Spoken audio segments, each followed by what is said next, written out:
विजय को और भी मजबूती से यकीन दिलाने का एक और तरीका है। वह कौन सा तरीका? वो हल्का सा मुस्कुराते हुए बोली, तो वो तरीका मैं तुम्हें अभी ही वह थोड़ा समय आने पर बताऊंगी। वह दूसरा व्यक्ति अथवा धीर होकर बोला, पर ठीक कर, वह फिलहाल के लिए इतना ही काफी है। फिर वह थोड़ा गंभीर होकर बोला, तमा माँ आप जो भी प्लान बनाना चाहती है वह रोहित भी बनाइए, जो भी दूसरा भी जगह पर ना हो। वह उसकी आवाज़ें में ड्र साफ कर रहा था। अगर उसने मुझे फिर से देख लिया वह तो वो मुझे बुरी तरह नुकसान पहुंचा देगा, वह मुझे बर्बाद कर देगा। तमा ने उसे शांत करने की कोशिश की और आत्मविश्वास के साथ बोली, वह फरीब मैं हूं ना, ऐसा कुछ भी नहीं होने दूंगी।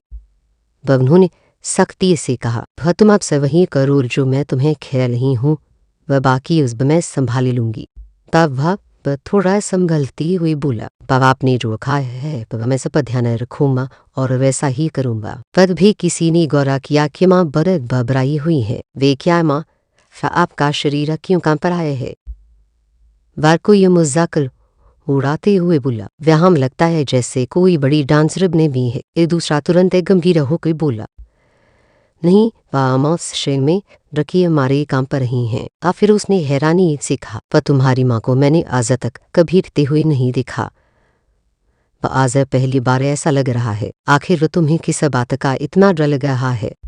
बर्मा ने धीमी लेकिन कांपती आवाज में जवाब दिया, उस वक्त ने जो कुछ कहा था उसके बाद मुझे डर नहीं लगेगा क्या?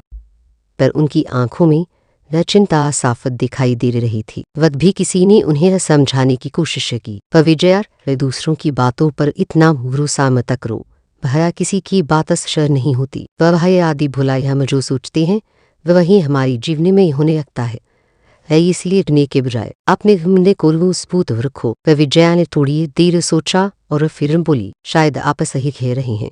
पर दादी भी हमेशा कहा करती थी कि हमारे विचारों में बहुत शक्ति होती है। वह धीरे धीरे खुद को संभालते हुए बोली, ब्रह्मा अच्छा सोचने और अच्छे काम करे वह तो हमारे साथ भी अच्छा ही होगा। तो अभी उसके चेहरे पर थोड़ा आत्मविश्वास लौटता हुआ दिखाई दे रहा था। वह लेकिन अंदर कहीं मैं कहीं डर अभी